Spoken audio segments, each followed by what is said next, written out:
राम मंदिर में हूँ। अभी वट सावित्री का पूजा का लोग तैयारी कर रहा है, आप लोग भी देख रहे हैं। तो वट सावित्री का पूजा महिला लोग अपना स्वाहा के लिए बात हिंदू परंपरा में बहुत ही ज्यादा महत्व रखता है, क्योंकि सावित्री और सत्यवान का जो प्रेम का प्रतीक है, तो विवाह का रूप में आपको ये व्रत किया जाता है। सावित्री का जो पिताजी जो दृष्टिविहीन थे, जो आप यह व्रत मिथिला संस्कृति में अपना सुहागिन महिला वट सावित्री जो पूजा होता है, पूजा के मार्फत से अपने पति के स्वास्थ्य समृद्धि दीर्घायु के लिए यही महिला अपना व्रत रखती है। और यहाँ पर देख रहे हैं, यही बेना से अपने पति को हवा दे के और फल जो चढ़ाया वो फल प्रसादी के रूप में खिलाती है। लीची है, केला, अंगूर है, जो जितना सामान मिल जाए फल आप चढ़ा सकते हैं।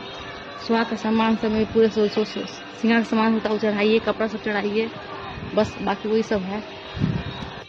अभी तक मेरे चैनल को सब्सक्राइब नहीं किया, सब्सक्राइब करिएगा, क्योंकि मैं और भी वीडियो इसी मार्फत के बाद चढ़ाऊंगा।